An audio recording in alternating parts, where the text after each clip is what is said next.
Good morning. I'm Pat Croce, and this is the American Cancer Society's HEALED Community Gathering.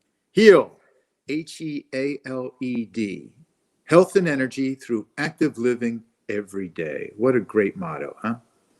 And we thank you for joining us, and we thank our presenting sponsor, 6ABC, our leadership partners, all those individuals who donated, contributed, not only time and talent, but also money. And all of you, every one of you who is wearing our bracelet, our healed bracelet with the one green bead, demonstrating we're all in this together, the beingness that we all are. Thank you for going to acshealed.com and making a little contribution, or any kind of contribution. Maybe it was a big contribution. Every bit helps. And all the money is going to our research, healed research with in Atlanta. Can you move your table up a little? Can you move your tablet up a little? Let's see how we got this. I'm getting messages, so I want to make sure. How's that, producers? Is that better? We want to make sure everything's okay. We start our healed gathering with a ringing of the Tibetan bell, and that's just a moment of stillness. And what that moment does is it takes away the past. The past just melts away, and we focus everything mindfully right in the present moment. So just rest your attention lovingly on the sound of this bell.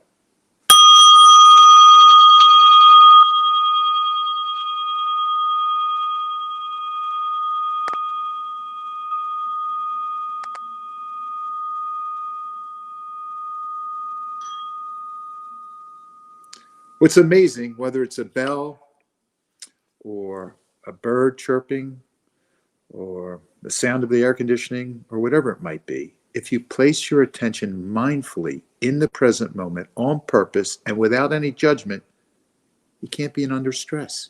You can't have any angst, no worry, no anxiety, no frustration, no anger, no regrets, no resentment. That's what we're doing here, bringing everything together in this present moment. And for the next hour, we will be together in the sacred space, together of our aware presence. And our intention for the ACS Healed Gathering is to help educate, encourage, inspire, entertain, and get you involved in a healthier lifestyle, body, mind, and spirit, and to help you suffer less. Suffering is a choice. You say, how is that possible? Pain is inevitable, but suffering is an optional.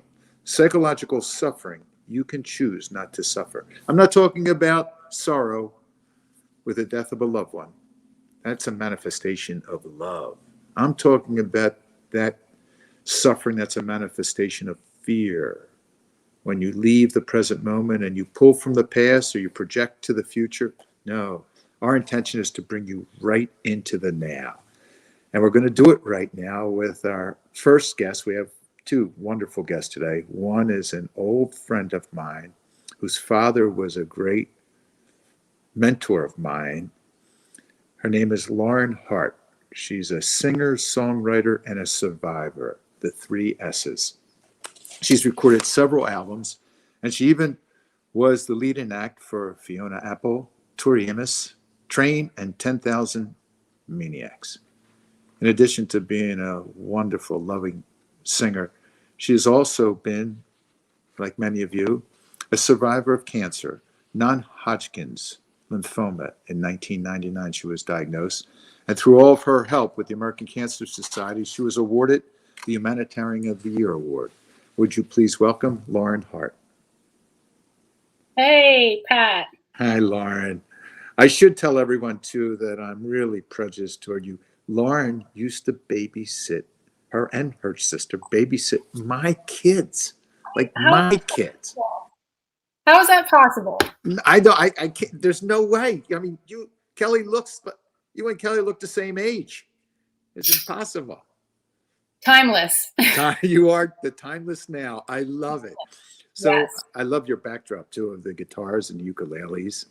So yes. Speaking of which, Lauren, I would like for you to take us on two journeys. Most people only take us on one journey, but you have such an amazing story in both journeys, your cancer diagnosis and your musical career. So if we could start with your diagnosis with non-Hodgkin's lymphoma, when it started, how did you know, what symptoms came up? That'd be great. Well, as you might remember, my father was diagnosed with cancer in 1999. And he had been diagnosed with colon cancer. And I had been taking care of him, started to get into early summer. And I just started to feel run down and not myself. And I attribute it to, being with my father and all that he was going through. And we were so very close. What did he have? What kind of cancer did Gene have? He had colon cancer. Colon cancer. And we should tell everyone, for 3 decades, the infamous Gene Hart was the voice of the Philadelphia Flyers. And Yes. I think everyone and their mother knew of Gene Hart when the Russians played the Flyers. I think it was in 76 or 75. He could speak those Russian names like he was saying Tocchet and Lindros. He was unbelievable, like unbelievable. And at every banquet, Lauren, I just loved when he was an MC. He could just flow and talk without any ums or stutters, he was amazing. He really, really was. And he not only spoke about Russian names and hockey, but he was that guy. It was sort of this Renaissance guy. He knew everything about everything.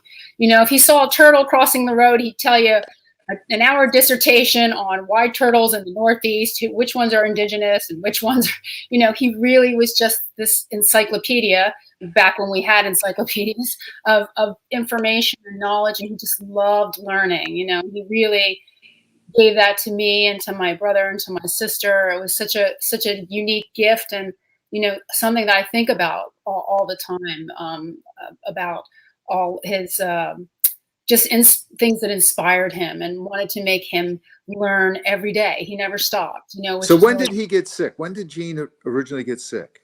He got sick in 1999. I want to say it was pretty quickly. It was like coming out of winter, very early spring in 99. Oh, so it was the same year that he died? Yes. Oh. Well, it was very quick. He had some other health problems in his lifetime, but from the time he was diagnosed to the time that he had passed away, it was very quick.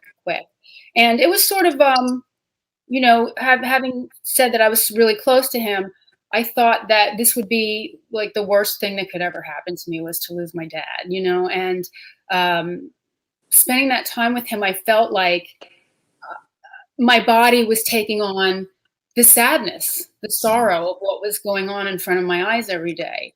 And it was kind of heartbreaking. So I felt run down, and I just didn't feel myself, but I completely thought that it was because I was dealing with such an emotional situation, transformational situation. And like I said, he passed within a month or two, a couple months. And I didn't recover from that physically, emotionally too, but physically I just wasn't recovering.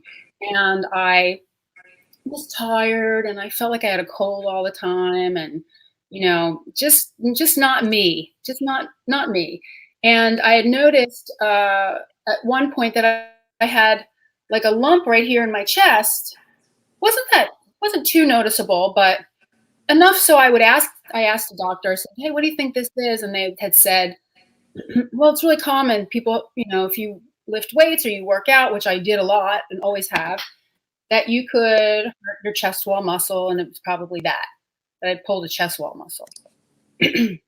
And, time went by, weeks went by, months went by, and this thing's getting bigger and bigger. Oh. And I kept saying, are we sure this is normal?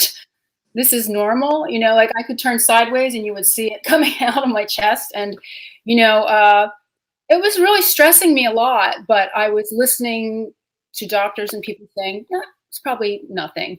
To the point where one night before a Flyers game, I had finished singing and I went and found Art Bartolozzi, doctor for the orthopedic doctor. Dr. Art. Dr. Art. And I said, can you come see me after the anthem? I said, I need to show you something. And I just want your opinion because, I was feeling like it was structural or some injury. So I thought maybe he would be able to give me some insight. And I came out and I said, okay. And I took my jersey and I pulled my jersey down. And I could see, he didn't have to say anything. I could see in his eyes. It gives me chills even right now to say it. But he looked at it, he said, you need to go to the doctor right away. And I said, is it that bad? He said, I don't know what exactly it is. He's like, but it's not right. And I had said to him, it was right before Christmas, and I was just about, like, I think a day later to get on a plane. We were going on vacation. And I said, well, can it wait a week? You know, I didn't know, you're young and you don't think anything possibly like that could happen to you. You know, you feel invincible. And, you know, my life was sort of on this really awesome trajectory. Aside from the loss of my dad, the rest of my life had been going really well. So you just kind of blocked that out. So I had gone on vacation, and while I was on vacation, the switch flipped, and I was in so much pain I couldn't even ride in a car. Ooh. My body hurt head to toe. Every little bump in the car, I was gripping on, and I knew this is really wrong, really, really wrong. So I turn around, come back, and I had called the doctor, and I said, you know, I'm not right. And said, okay, come in, you know, on Monday. I said, no. I need right now. This is how bad it is. So she said, go to the emergency room. And, you know, it took from that point only an hour to figure out, you know, it was, you know, the thing that nobody wants to hear. And yeah, that was the kickoff to all of it. And I do feel like, you talked openly in the beginning about the connection of the mind and the body and how that all manifests in your life. And I always felt that, you know, my sadness and that sorrow at that time was connected to, you know, that switch being flipped in me, you know, for my health. And so, yeah, that was in the year 2000, early 2000, I was diagnosed with non-Hodgkin's lymphoma. And I wasn't in the worst place. It hadn't gone the furthest, but it had probably gone further than I would have liked. And from that point, just dove in and started chemotherapy. And that was, you know, six months of chemo. And we decided not to do radiation at the end because I had so many areas that, you know, my oncologist, who I adore, felt that, you know, it wasn't worth the risk of the radiation if there was not seeing any cancer, because there were multiple places. So, I mean, it was a crazy, out of body, out of mind, surreal experience. And, you know, I feel like I have great distance from it until somebody I love or somebody I know or someone I don't know writes me an email and says, hey, I'm going through this. And then you're right back in that place again. But what I love about what you're doing right now, and I'll let you go on after this, but what I love about what you're doing is one of the most important things, besides the, you know, the regular Western medicine and the stuff that saves lives. The most important thing for me was one or two people reached out to me out of nowhere, and said, hey, I've been there. This happened to me. I survived it, and you will too. And that opened everything up. I went from feeling really small and feeling, you know, out of control, no power, to finding all my power. You know, just the fact that somebody had a path that they had gone down and that I could walk down that path too and come out on the other end in a good place meant everything to me. So the idea of these healed gatherings to interconnect with people, it was the one thing that I said I wanted to pass on to others, you know, because so many people I didn't even know did it for me. People I'd never met wrote me the most beautiful letters and shared their experiences and thoughts with me. And to this day, my best friend, my best girlfriend, is also a singer who also had lymphoma and who had written me a letter at that time. And we had connected. And since then, 20 years later, we're still besties and we're still root each other on and our sisters, really. So that connection is everything. That's truly sisters. So Yeah. I call that the sacred shift.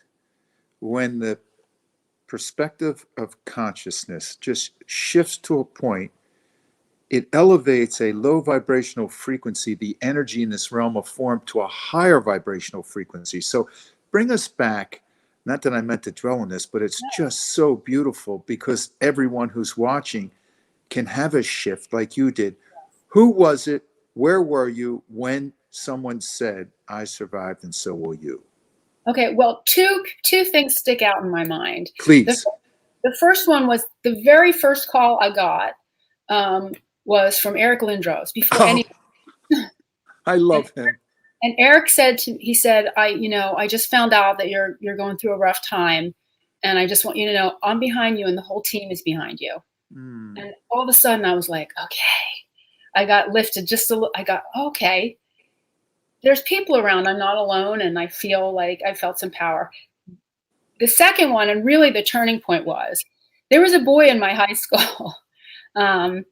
He was a senior. I was a freshman. And I just kind of I looked up to him. I was, just kind of in a crush sort of way, but he was like a cool guy. And I was just like a nerdy freshman girl. And, I just thought he was the neatest guy. And we weren't friends after that, after high school. We were friendly because we were both in the theater program, but never real friends, and didn't speak to him for all those many years or ran into him or anything like that. But somehow he found my number. He called me. And out of nowhere, here comes this guy. His name's Brad Malotsky. Brad, if you're out there, mwah, mwah, mwah, love you still. But he called me and said, I went through this, and I'm still here. And you're going to do this, and you're going to still be here, and you're going to be better than ever. And we're all here rooting for you, and we're all here behind you. And that was the moment. That was the moment, and I've relayed that to him over the years, how important I felt that was. And just what a lift it gave me, and what a turning point it was, because I didn't know as much as I should have known about cancer. I had just gone through it with my father. You don't really know, if you're on the outside, you don't really know a lot about it. I didn't know what chemotherapy was. I don't know what radiation is. I thought they locked you in a room and blast lasers at you. I don't know what this is. You're young. You're, like I said, invincible. And so it's such an unknown and such a scary moment to be in. So the fact that he was a real living, breathing, example of life was just what I needed, and was just the thing that got me up and got me going and said, all right, I'm going to do this, and I'm going to crush it. I'm going to go and do all the things that I normally do.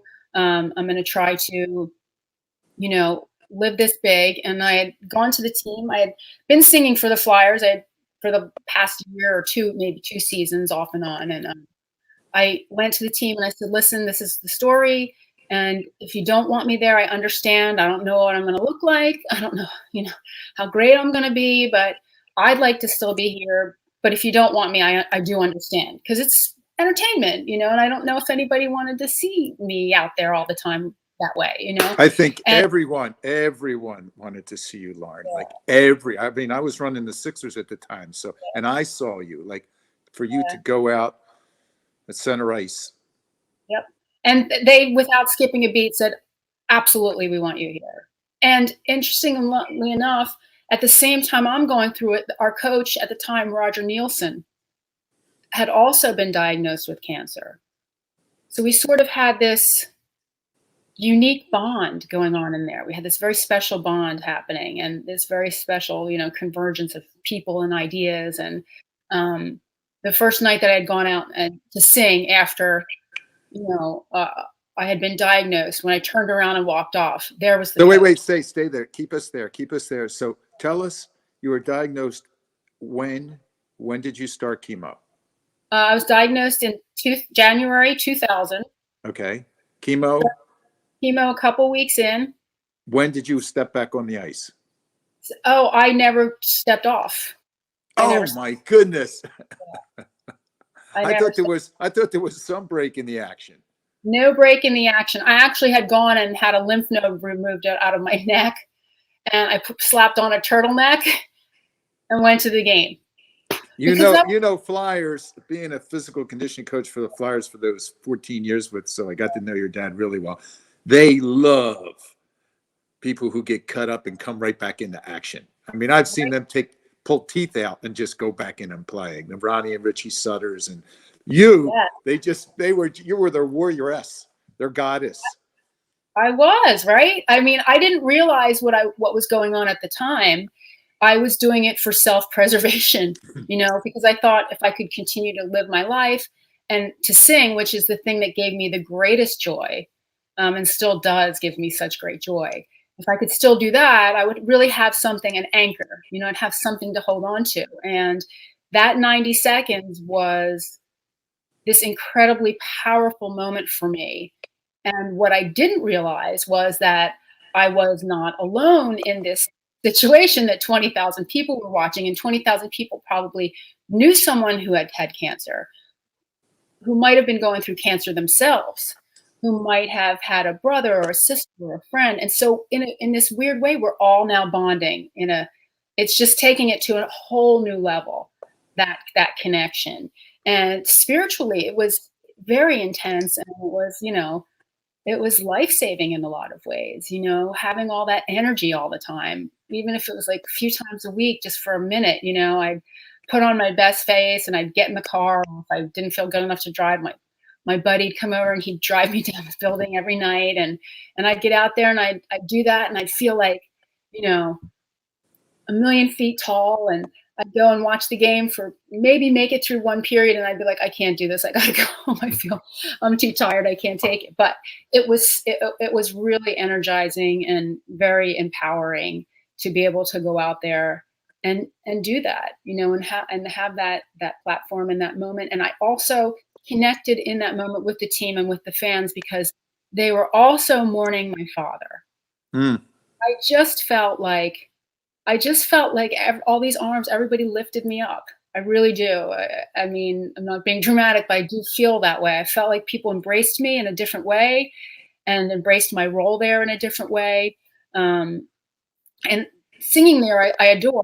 But I had never intended to sing this long for the team. I had a whole musical career going on, and I felt at the time, well, at some point that will pull me away from this again and I won't do this. But that moment sort of changed everything, changed how I saw life and what was important. And it's really poetic in a lot of ways for me, that those 90 seconds. So 90 second, is that wonderful? A 90-second experience changed that 1-2 punch, loss of your father, to the diagnosis of non-Hodgkin's lymphoma, to have a 90-second power lift and a sacred shift where your energy goes from a low vibration, why me, why this, how long do I have, and projecting into the future. Instead, you brought it right into the now, and a high vibrational frequency that was like a ripple on top of the ocean that became a tsunami. Yes. And that tsunami washed over everyone who saw you, thought about you, watched you, heard you, because there was no change in the inflection of your voice. There was nothing different in how you sang. And for me, I felt like I was almost at my best at that time. All this emotion was just pouring out. And I felt like, I don't know that I've ever sung better or more powerfully. Now, maybe that's just in my mind, but I felt like my performances at that time were just otherworldly. I felt like every night I would go out and I'd just, I'd nail it. You try to go out every night and be 1,000%, but it doesn't always work that way, that you're the only one who knows that. Well, I hope.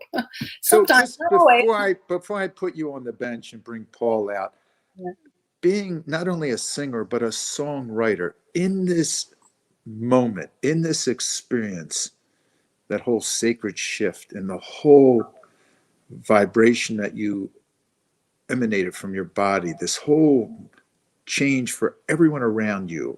I'm being selfish here, not for you, but for everyone else. What did it bring back to you in your songwriting? Oh my gosh.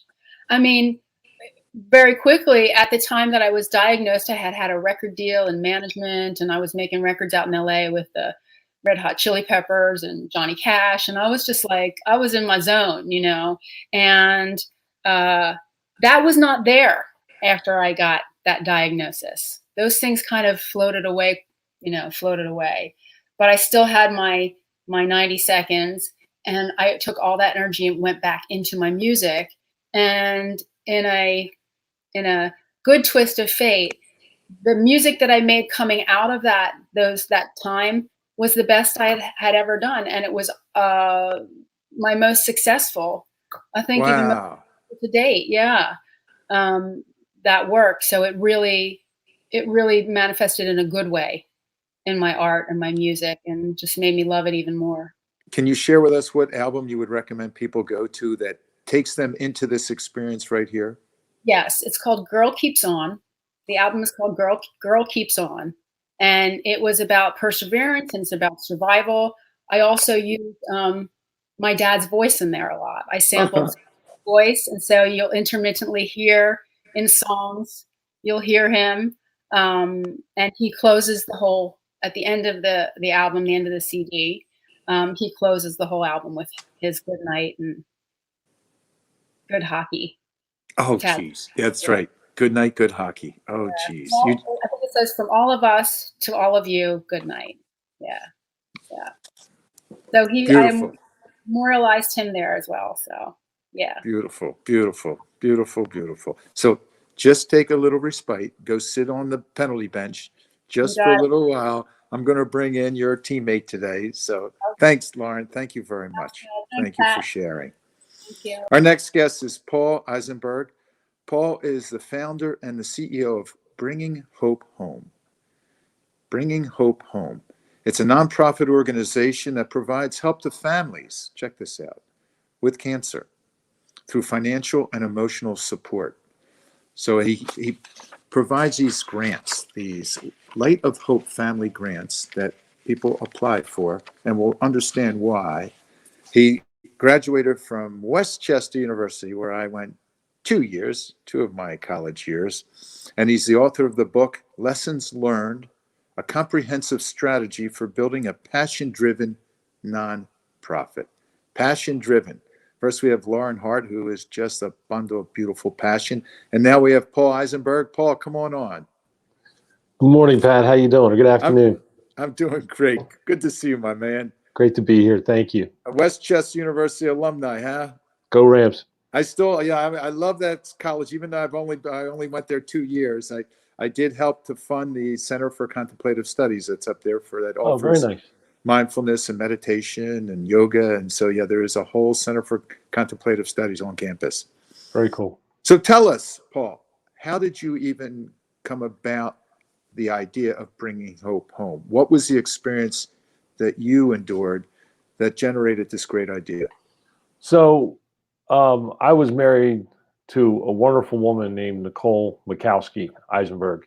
And I met her at a bus stop at Westchester in 1983. And it took me 4 years to get a date with her because she was so far out of my league.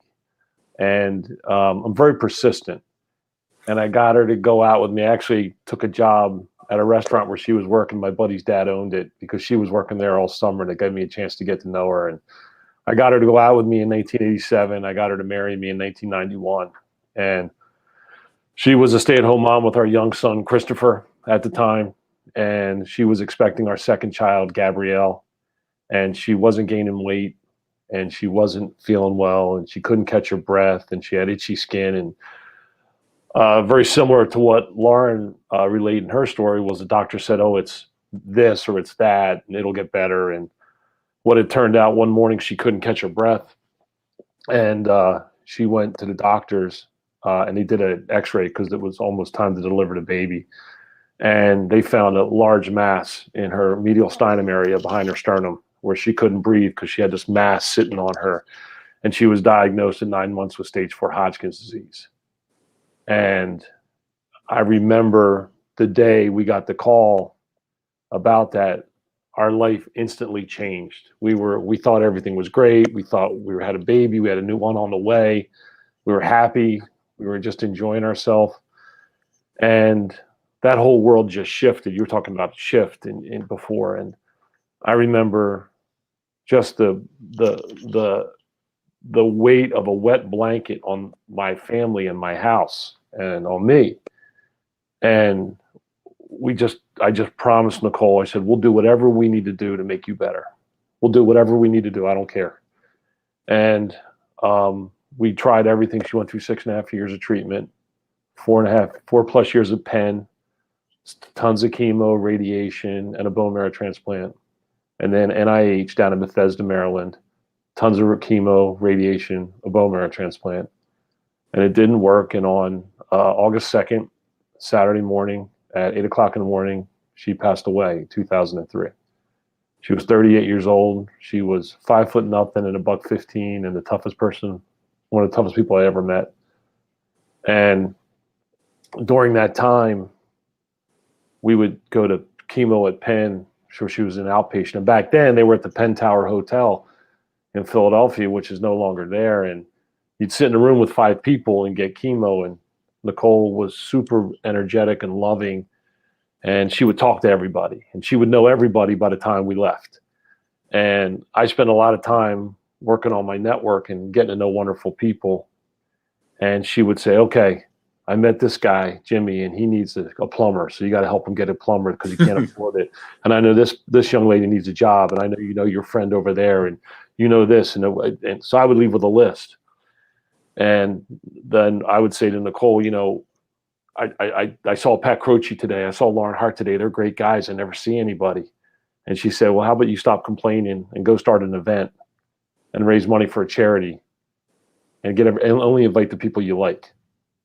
And it became the Great Guy Dinner. That was Nicole's idea. And we wait, stop. Yep. So the Great Guy Dinner, G-U-Y. Yes, sir. Great Guy. G-U-Y, the Great Guy. So so it was your wife's My wife's idea. What to do exactly that. was the Great Guy Dinner? It was actually held for the first 8 years for the benefit of the ACS. We helped fund Hope Lodge. We paid for the kitchen in Hope Lodge, and it's under Nicole's name. And we just got. But who is the we? Oh, I'm sorry. We say we.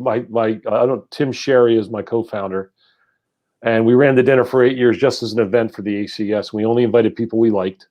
How many? Well, it started out our first year. We had 113 people. And raised, I don't know, 15 grand. And the last dinner we did before COVID, we had about 500 people raised 350,000. Whoa.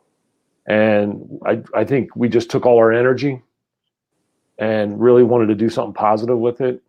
And then after Nicole passed, we had kept doing the dinner. And in 2008, one of our guys, men and women, by the way, just a term that I use, and we lost one of our great guys, and his wife and kids were struggling. So we went to one of our donors. And again, we weren't an organization. We were just two people just trying to have a good time, Timmy and I. And we went to one of our corporate sponsors and said, every year you write us a $5,000 check to the ACS. This year write a $3,000 check, and let's give the $2,000 cash to this family. They're struggling with their bills. And we did that. And Pat, it was like an epiphany type moment for us, because $2,000 is not nothing, but it's not $1 million, not $20 million. It was transformative for this family that we were able to cover their rent and pay their heating bill, and they didn't have to worry about that. And Timmy and I looked at each other and said, well, there's something here. And living as a caregiver with Nicole. So take me. Yeah. I don't want, this is just too good. I love these moments where I call them pings. Similar to what Lauren felt. A ping to me is when you take a hammer and you take that hammer and you hit the chisel and it hits the marble rock and you hear a ping, and eventually the David statue is uncovered. You got a ping when that $2,000 went to this family. You felt something like, whoa. Yeah. The mind stops and the universal love comes through and says, Paul, it shakes you. Wow. Just in a brief instant, less than a millisecond. But you get this, what Oprah would call an aha moment. You went, ah. So at that moment, you were with Tim. Give us that moment. So we did that at the dinner quietly behind, in the back room. We just said, look, here from us, we know you're struggling. And the look on this woman's face, who just had her world rocked, And we got it because Timmy and I he's lost his dad. I had lost my late wife. I lost my dad at 56, which he was my hero, and I'm 56 now. And, just a lot of things all coming up. And it was transformative for this family. And not only in the money part to cover the bills, which is important, but kind of like what Lauren alluded to, there were people behind her now that she didn't know. There were people now that cared about her that she never thought about. And what we've tried to do at Bringing Hope Home is make it Hope Nation. And we want these people to know that they're loved, they're cared about, they're valued, and we're going to do everything we can to help them. And it was this, you called it a ping, I called it purpose. I got this clear vision of what my life should be.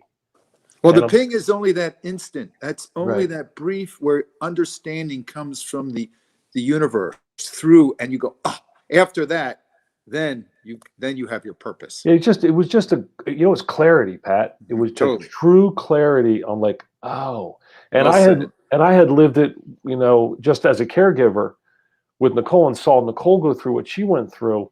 And then we were, to go down to NIH, it's a 2-hour drive. It took a day off from work, tolls, gas, stayed overnight at the hotel, the meals. And that at some points we had to go down there 4 and 5 times a week, but she wanted to be home with the kids. So that's what we did. So we went through this debt, and I'm thinking, we have family help, work help, neighborhood help, school help, church help, great health care, great insurance. And it's still really hard. What are people doing that don't have one of those or any of those? How are they making it every day? And that became like obsession to me and to Nicole. So what we did was when we gave that wonderful woman that money from one of our donors, Timmy and I said, we got to do this. We got to figure this out. So we started Bringing Hope Home in 2008. Year one, we raised $125,000 from the dinner, Great Guy Dinner, and helped 10 families. This year, we're going to raise $2.4 million and help 750 families. Whoa. Yeah, we just crossed this summer 7,000 families since we started. We've helped 7,049 families as of last week. And all 7,000 families have a diagnosis of cancer? All have a diagnosis of cancer. They all live in our 6-state area, and they all get nominated by the social worker, and they're in active treatment. Well, there, right there. Give us exactly how would someone apply or be suggested to go and get this grant from Bringing Hope Home? So they go to their social worker or case manager at the hospital, at the cancer center. They say, I'm struggling. I understand there's organizations out there. We're in PA, South Jersey. It's on our website, bringinghopehome.org, which I know is scrolling. They can go and see. It's under frequently asked questions, but we're southeastern Pennsylvania, state of Delaware, Baltimore, North Jersey, southern New York, southern Connecticut. So, Paul, what is the average amount of a grant that you issue to a family? It's about $1,244. So what happens is the family gets nominated by the social worker. It's an online piece. If the social worker needs to call us, they can call us and talk to us about it, but it's an online nomination form. They have to attach the bills that are needed, paid. So it's rent, mortgage, utility, car payment, food. And then we get the bills. My family department tries to lower the bills as best they can. And then we write a check directly to the electric company, give them an Acme gift card, pay their rent, and we try to get the landlord to throw in a month free if we take care of 2 months. We really try to work that. And most people are super accommodating if they understand what's going on. So you don't give someone money or cash? No cash, hand no in sir. pocket. Right, no sir. It's just a lot cleaner, as you can imagine, to pay the bill. That way I have a paper trail, so the donor knows. I have a paper trail, so the family knows, and it's just a lot cleaner, and it's immediate impact for the family. Oh, so if they have Christmas. A shut-off notice and they're 6 months behind on their electric bill, we can call some electric companies and say, can we waive the shut-off notice? Can we get rid of that? Can we get rid of the penalties? We'll write the check right now and send it to you. And we've been doing it for 13 years, so a lot of organizations know us. So if we say the check's coming, If the check is in the mail, it's really in the mail. We put it UPS. We send them the tracking number. Here comes a check for $500 or whatever. And we Man, help between $1,000 to $2,000 depending on our fundraising. how cool is that? It's So the what- best job, Pat. It's the best. I love it. It's the best job. And this is all in your book? Yeah, well, the book's really more about all the mistakes we made building this and how others people doing the nonprofit world can avoid the dumb mistakes that I made and do it a lot faster and better in whatever the nonprofit piece they want to do. Share with us this unexpected amazingness. So we were trying to work on a tagline on how to describe what we do, because yeah, we pay bills, but we do so much more. We have a place of community for people. They can be as involved with us as they want to be. We have a family speaker at every event. We don't help patients. Nobody's a patient to us. Lauren would never be a patient to us. Lauren would be a family to us. Anybody who is sick, when you're a cancer battle, you would be a family to us. We treat them like family. They belong to us. They're important to us. We care about them. We want to know about them. As much as they're comfortable sharing, we want to know. We want to be intimately connected at whatever level that family's comfortable. If you use the patient word in this office, it's $1. So we have a fine system. Then we go buy pizza. But we want this family to know that they're valued and they're loved. And we've done other things besides just paying bills. We've also gotten people cars, helped get people jobs, gotten kids into school, gotten people. So you're doing exactly what you were doing with your to-do list from your wife when she was Yes. getting her chemo. You just expanded it to cover the universe. I did it to whatever. I tell you, Pat, I've been happily married now. I married a wonderful woman who's also a widow now, and I've been happily married to 2 wonderful women. And the secret is I just do what I'm told. It's just a lot easier. I used to fight, and it was so stupid, and it's such a bad use of my energy. And this is what Nicole wanted us to do. And then Well, I'm not going to let you go because I want to know about Unexpected Amazingness. Oh, I'm sorry. So I apologize. I got lost. So the Unexpected Amazingness, we surveyed our first 100 families that we helped and said, what words would you use to describe bringing hope home? And the top 2 were unexpected and amazing. So our person at the time, Lauren Rubenstein, said, how about unexpected amazingness? I'm like, done. So we trademarked it, and that's how we use it. We are a full contact love organization to our families. And that's what unexpected amazingness is. We call our families once they get nominated from the social worker, and we say, hey, this is us from Bringing Hope Home. You guys just got nominated for a Light of Hope Family Grant, and this is what we're going to do. And usually there's a 5 or 10 second pause, and it's like, wait a minute, you're going to do what? Who is this? Do we know each other? And it reinvests my belief in humanity and God's grace when we are able to help these families. And they don't know us, and we might never meet them face to face because it's predominantly over the phone, but they're valued and they're loved, and that's what unexpected amazingness is. Speaking of grace, you are grace. That's exactly what you are doing. When Lauren was singing, she was grace. Grace working through us. See, most people don't live life. They think about living life. Then there are those who vacillate in life, and they have pleasure, pain, because sometimes they're in the now and sometimes they're projecting into the future. You, with bringing hope home, is grace manifesting as this organization, touching people where they need to be touched, when they need to be touched. Well, that's very nice of you to say. I work really hard, Pat. I'm a guy who I'll never win a Nobel Peace Prize in physics, but I work really hard in trying to do the right thing in my life. And I really, some of the people that we know together, my faith is real important to me. And I'm where I think God wants me to be. And I really work really hard. Well, he has all the answers. I love what I do. You are where you're supposed to be. I believe I'm where I'm supposed to be. I believe I'm where I'm supposed to be. And every day when I come to work, I work with the best team in the history of the free world. And every day we come to work hard.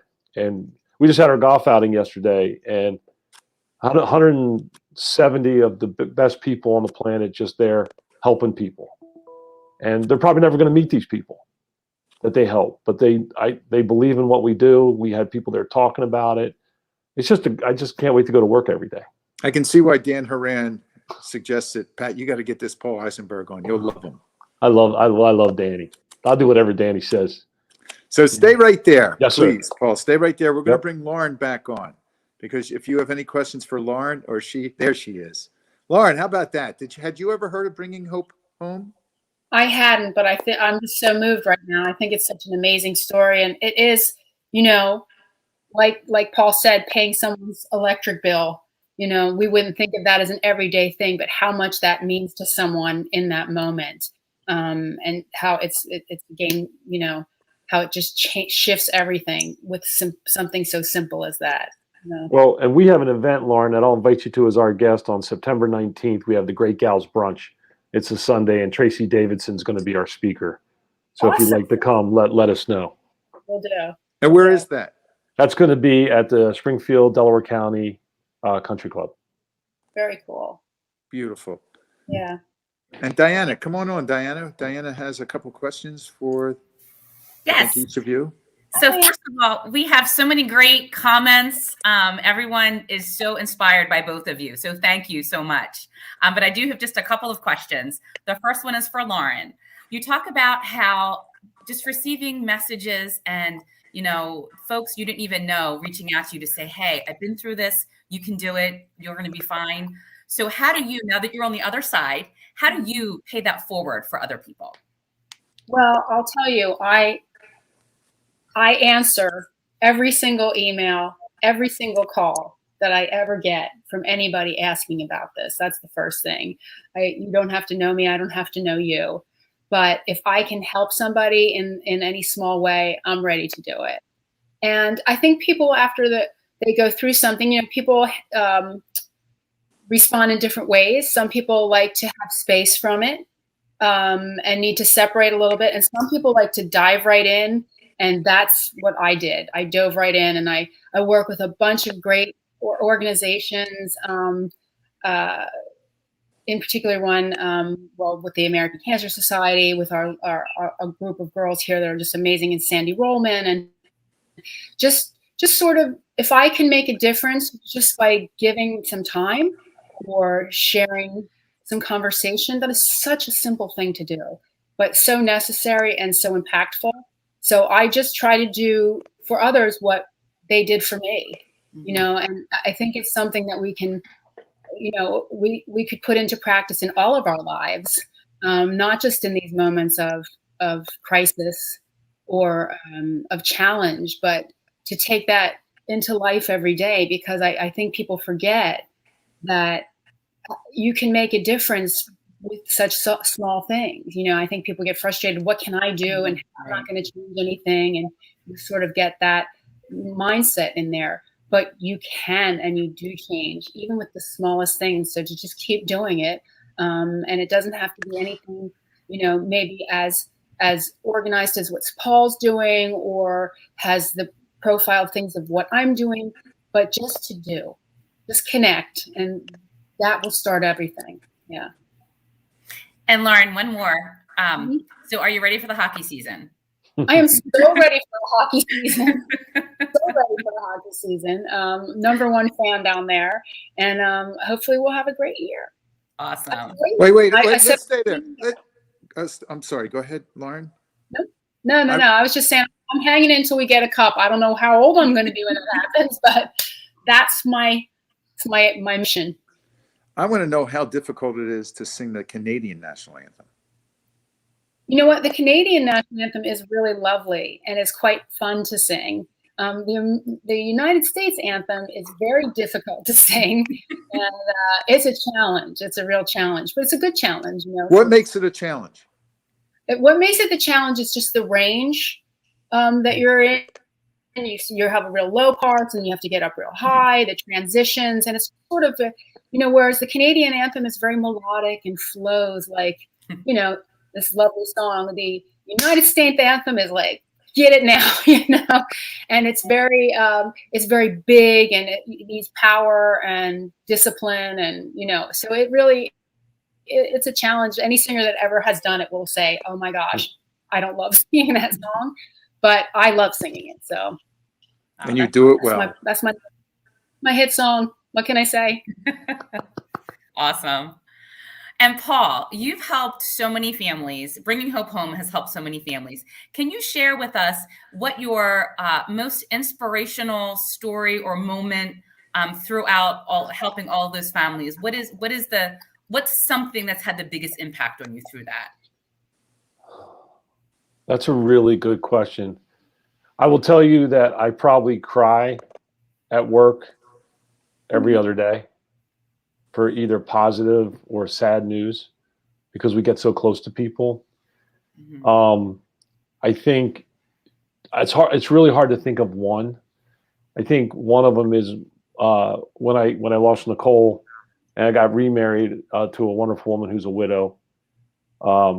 And we combined our families. We each had 2 kids and a dog, and now we have 4 wonderful children. And she got diagnosed with the same kind of cancer you had, Lauren. She got diagnosed with non-Hodgkin's lymphoma. And she's always been super supportive of what we do. And when she went through her 6 rounds of chemo down at Penn, she looked at me one day and she goes, "Now I really get what you do." And there's also times when I wear Bringing Hope Home stuff all the time, right? I'm a walking brand for it. And if I'm wearing one of our 5K run shirts or I'm out and about, I'll have somebody come up to me and say, you helped my niece or you helped my wife. And there's every day I'm inspired. I really am. And I don't say that lightly. We have all of us in whatever we do in life, whether you're with the ACS or Bringing Hope Home or you're Lauren Hart, you can inspire people every day. And you may not even be trying to do it just by putting others first and letting all the junk that's on TV and all the stuff that's in your world and all the static, just look at other people for who they are and where they are and be as authentic as you can. And it's okay. And I have the best job on the planet. I really do. That's not I'm not trying to be boastful or grandiose. I really feel that way. Mm-hmm. That's wonderful. Paul, I have to ask you, what is the ultimate intention of Bringing Hope Home? To help every family that needs it. To pay And what would bills that take? According to our strategic plan, we need to be $10 million by 2015 or 2025 rather. But I think for every family in our area now, if we could be a $100 million organization, I think that we could do it. I believe we really could. That's amazing. You're doing great work. We're never bored. In the world of nonprofit, that's very true. It's true, right? Yep, for sure. Any more, Diana? No, that's it, Pat. That's all the questions we have today. I have one more for Lauren. Lauren, if you have one message to share with the world, what is your message? Oh my goodness. Every day is a gift, and to love your neighbor. I mean, to reach out to people because you don't know what they're going through. Be kind to one another. You never know whose life you might change with just some kindness. Let's end with that. I always end with a prayer of gratitude. And we end this gathering with a very simple prayer. All it is thank you for the grace. And both of you brought grace today. Thank you for the grace in helping me to welcome what is happening right now. I'll repeat that again. Thank you for the grace in helping me to welcome what is happening right now. Paul Eisenberg, thank you for your time bringing hope home. Thank you, guys. Lauren Hart, I love you. Thank you. Thank you. Thank you. Peace. Bye. God bless.